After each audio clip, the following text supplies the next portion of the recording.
Carlos Salinas de Gortari, nacido el 3 de abril de 1948 en la Ciudad de México, es considerado una de las figuras más controvertidas en la historia política del país. Criado en una familia con fuerte peso político, su padre fue senador y ocupó cargos ministeriales. Creció inmerso en un entorno donde el poder y la política eran temas cotidianos. Desde joven mostró inclinación por los asuntos públicos y se enfocó en una sólida preparación académica. Estudió economía en la UNAM y más tarde obtuvo grados en administración pública y economía política en la Universidad de Harvard. A su regreso a México en los años 70, comenzó a trabajar en el sector público, destacándose pronto entre los llamados tecnócratas del PRI, un grupo de jóvenes con formación técnica y propuestas de modernización. En 1982, tras el triunfo electoral de Miguel de la Madrid, su mentor político, fue designado secretario de Programación y Presupuesto, un puesto clave en medio de una dura crisis económica. Su desempeño, enfocado en ajustes fiscales y reformas estructurales, lo posicionó como un gestor eficaz. En 1987, con solo 39 años, fue elegido candidato presidencial del PRI, prometiendo transformar a México en una nación moderna. No obstante, los comicios de 1988 estuvieron marcados por fuertes acusaciones de fraude electoral. Una falla en el sistema de conteo interrumpió el proceso justo cuando Cuauhtémoc Cárdenas lideraba las cifras. Tras la reanudación del conteo, Salinas fue anunciado como vencedor, lo que desató sospechas y una ola de críticas que persistieron a lo largo de su mandato. Aunque durante su presidencia, 1988 a 1994, se implementaron importantes reformas económicas, su administración estuvo rodeada de escándalos, acusaciones de corrupción y desvío de recursos públicos.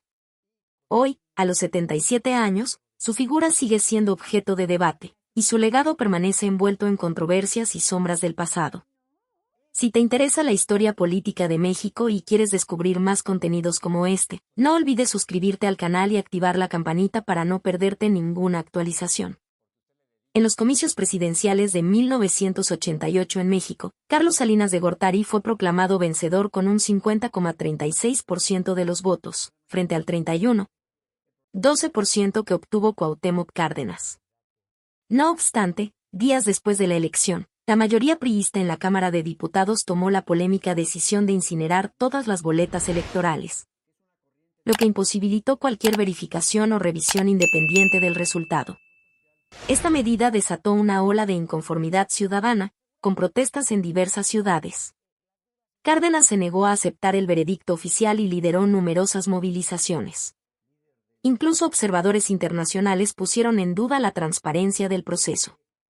El escritor Octavio Paz expresó el sentir general al señalar que el nuevo gobierno nacía con su legitimidad comprometida.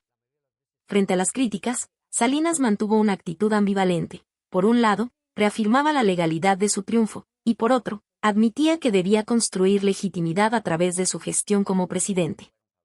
En su discurso de investidura, se comprometió a modernizar el país y erradicar prácticas autoritarias, aunque muchos ciudadanos recibieron esas promesas con desconfianza. A pesar de un comienzo relativamente favorable, impulsado por reformas económicas y programas sociales, las dudas sobre la limpieza de las elecciones de 1988 jamás desaparecieron, generando un clima constante de escepticismo que anticipó futuras turbulencias políticas. El sexenio de Salinas, 1988 a 1994, estuvo marcado por profundos cambios económicos, pero también por acontecimientos violentos que involucraron a figuras políticas de alto rango, lo que intensificó la sensación de inestabilidad nacional. En 1989, Manuel Cloutier, ex candidato presidencial del PAN y fuerte crítico del fraude electoral, falleció en un accidente automovilístico rodeado de sospechas. Su cercanía indirecta con la familia Salinas alimentó múltiples teorías y rumores. El hecho más conmocionante ocurrió el 23 de marzo de 1994, cuando Luis Donaldo Colosio, candidato presidencial del PRI, fue asesinado durante un acto en Tijuana. Aunque el autor material fue capturado en el momento, las investigaciones posteriores no lograron despejar las dudas sobre posibles motivaciones políticas y la participación de otros actores. Colosio había manifestado públicamente críticas al gobierno de Salinas, lo que fortaleció las hipótesis de un posible complot interno. Meses después, en septiembre del mismo año, Francisco Ruiz Massieu, secretario general del PRI y cuñado del presidente, también fue asesinado. La posterior implicación de Raúl Salinas, hermano del mandatario, como presunto autor intelectual, aumentó el clima de desconfianza y escándalo.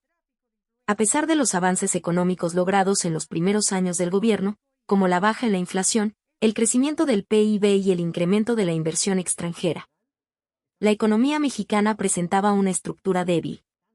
El peso estaba sobrevaluado artificialmente, lo cual generaba desequilibrios comerciales. El auge económico dependía, en gran medida, de capitales especulativos que podían retirarse con rapidez. En 1994, una serie de acontecimientos como el levantamiento del EZLN en Chiapas, los asesinatos de Colosio y Macieu, y la incertidumbre política provocaron una fuga masiva de capitales. Todo esto desembocó en una grave crisis financiera que marcó el cierre del sexenio de Salinas. A finales de 1994, México se encontraba al borde de una catástrofe económica. Las reservas internacionales del Banco de México estaban prácticamente agotadas, mientras el gobierno insistía en sostener artificialmente la paridad del peso frente al dólar. En este contexto crítico, Ernesto Zedillo asumió la presidencia el 1 de diciembre, heredando un país al filo del colapso financiero. Tan solo 20 días después, su administración se vio forzada a ampliar la banda cambiaria del peso, lo que en la práctica significó una abrupta devaluación del 15%. La reacción de los mercados fue inmediata y caótica. El peso se desplomó, perdiendo más del 50% de su valor en pocos días. Este episodio fue bautizado como el error de diciembre y a nivel global se le conoció como el efecto tequila, debido al impacto que tuvo en otras economías emergentes. La crisis desató una profunda recesión en 1995. El Producto Interno Bruto cayó un 6,2%, miles de empresas se declararon en quiebra. Las tasas de interés hipotecarias se dispararon, muchas familias perdieron sus hogares y el desempleo alcanzó niveles nunca antes vistos. Para muchos mexicanos, fue un golpe devastador tras años de aparente crecimiento y estabilidad durante el sexenio de Salinas. La clase media, en particular, vio evaporarse su patrimonio y ahorros en un abrir y cerrar de ojos. Las consecuencias no fueron únicamente económicas, sino también políticas. Carlos Salinas, quien había dejado la presidencia con una imagen de modernizador eficaz, pronto fue señalado como principal responsable del desastre. La percepción pública cambió drásticamente, su legado quedó asociado al colapso económico. La relación con Zedillo se tensó rápidamente, y ambos comenzaron a intercambiar reproches en público sobre quién debía cargar con la culpa. El llamado efecto tequila simbolizó el derrumbe del modelo neoliberal impulsado por Salinas, sacando a la luz sus contradicciones y fragilidades. Tras abandonar el cargo en medio del escándalo, Salinas se mantuvo en México durante un tiempo, alejándose de los reflectores. Sin embargo, en 1995, la detención de su hermano Raúl Salinas, acusado de ser el autor intelectual del asesinato de Francisco Ruiz Massieu, agravó su situación. El escándalo familiar, sumado al creciente repudio social, volvió insostenible su permanencia en el país. En marzo de ese año, se marchó primero a Estados Unidos y luego a Canadá. Muchos interpretaron su salida como una huida. Aunque regresó brevemente a México, en 1999 se instaló de manera más permanente en Dublín, Irlanda. Esta elección no fue casual. Irlanda ofrecía beneficios fiscales a personas con altos ingresos y, además, no tenía un tratado de extradición con México, lo que le garantizaba mayor protección legal. En Dublín, Salinas adquirió una lujosa residencia en una zona exclusiva y adoptó un estilo de vida reservado, lejos de los medios y de la política activa. Aunque vivía en el exilio, mantuvo cierto contacto con México, aunque de forma discreta. Su figura incluso dio pie a una leyenda urbana, la creencia de que su presencia coincidía con la ocurrencia de terremotos.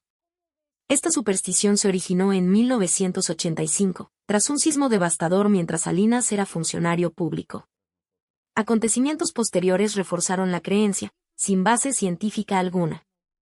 En 2017, luego de un fuerte sismo en el centro del país, circularon rumores sobre su visita a México, lo que reavivó la leyenda popular y demostró que su figura seguía viva en la memoria colectiva. En 2021, a los 73 años, Salinas dio otro paso hacia su desvinculación definitiva del país al obtener la ciudadanía española. Este nuevo estatus le brindó mayor seguridad jurídica y libertad para moverse dentro de la Unión Europea. Aunque la noticia pasó desapercibida en España, en México generó diversas reacciones, siendo vista como una muestra más de su distanciamiento del país que gobernó. Actualmente, el exmandatario reparte su tiempo entre el Reino Unido y España, dedicado a actividades empresariales y financieras. Sus apariciones públicas son muy esporádicas y cuidadosamente controladas. A diferencia de otros expresidentes mexicanos que se mantienen activos como analistas o conferencistas, Salinas eligió el camino del aislamiento. No obstante, su ausencia no ha borrado su huella. Su nombre aún provoca debates, evocando tanto el ambicioso proyecto de modernización que lideró como las sombras y controversias que marcaron el fin de su gobierno. Mientras la Ciudad de México comenzaba un nuevo día, la luz del amanecer atravesaba la ventana de un modesto apartamento en el centro. En una mesa repleta de documentos, el periodista Álvaro Martínez, de 45 años, ajustaba sus gafas mientras observaba una antigua fotografía. En ella, un joven Carlos Salinas de Gortari sonreía sin imaginar los secretos, escándalos y tormentas que definirían su legado. La investigación que Álvaro llevaba meses desarrollando parecía interminable. Cada archivo, testimonio y susurro indicaba la existencia de una intrincada red de poder y encubrimiento con vínculos directos a la familia Salinas. En el corazón de este entramado emergía la figura enigmática del expresidente Carlos Salinas de Gortari, junto a su hermano Raúl. El teléfono de Álvaro vibró con un mensaje anónimo proveniente de alguien cercano a las altas esferas. Ten cuidado con lo que estás por revelar. Álvaro sentía que estaba al borde de descubrir algo monumental. Uno de los casos más inquietantes que había descubierto era el presunto asesinato de Manuela, una trabajadora del hogar, ocurrido en 1951.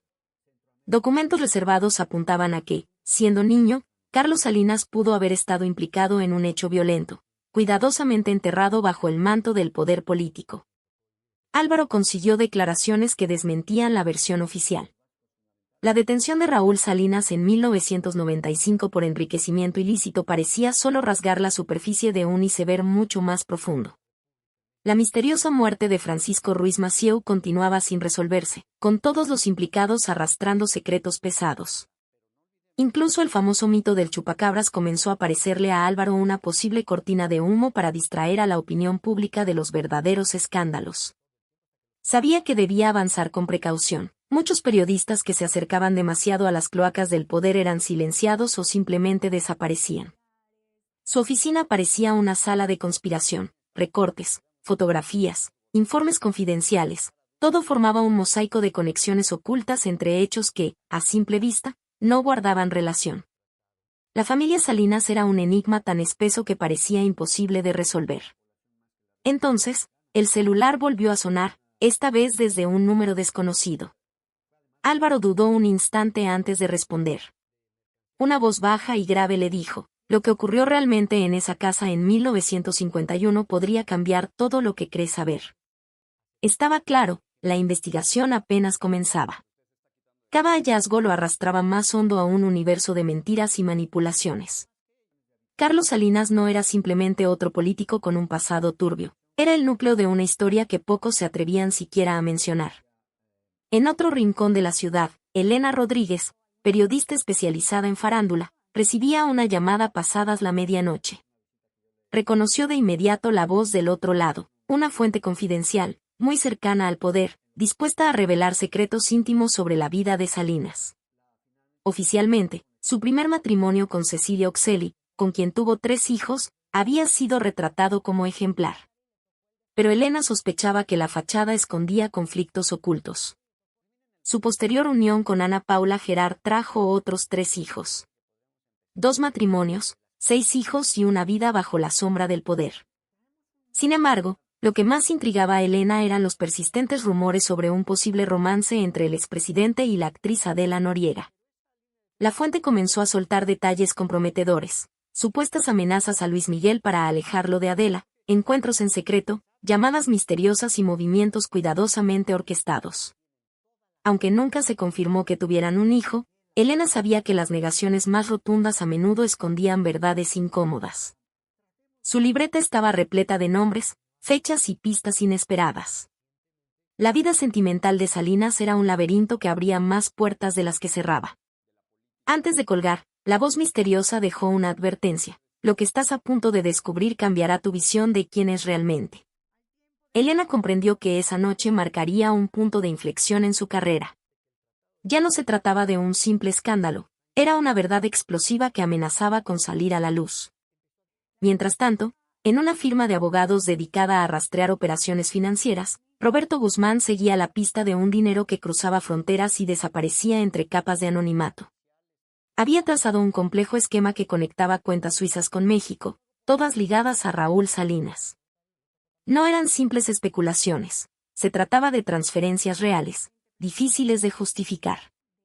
En 2007, Carlos Salinas devolvió $74 millones al Estado mexicano, un movimiento que, más que transparente, parecía una maniobra defensiva.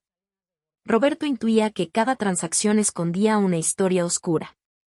A pesar de la imagen que Salinas quería proyectar, su estilo de vida, con propiedades en México y el extranjero, no se correspondía con su trayectoria oficial.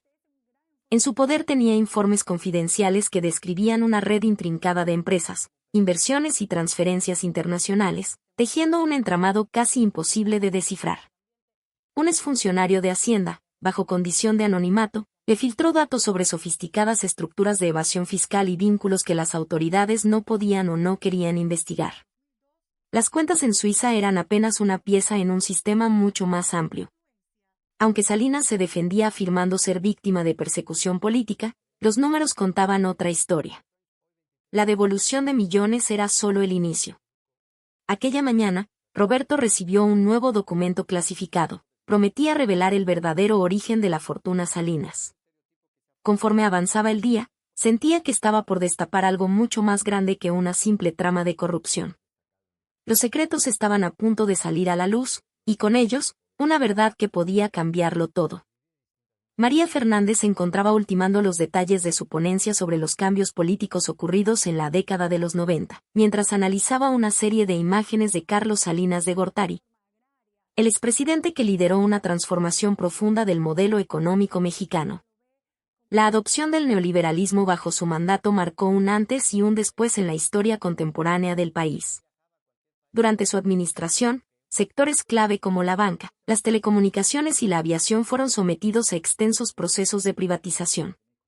Estas reformas provocaron opiniones divididas. Algunos las aclamaban como una vía hacia la modernidad, mientras que otros las condenaban como una forma de entregar el patrimonio nacional a intereses privados. María, con años de investigación a sus espaldas, entendía que aquellas privatizaciones iban más allá de simples operaciones financieras. Representaban un reordenamiento profundo de las estructuras de poder en México. Empresas estratégicas pasaron a manos de consorcios con estrechos lazos políticos, generando una concentración de riqueza sin precedentes. Las cifras no dejaban lugar a dudas. Los beneficios de estas reformas se concentraron en pocas manos.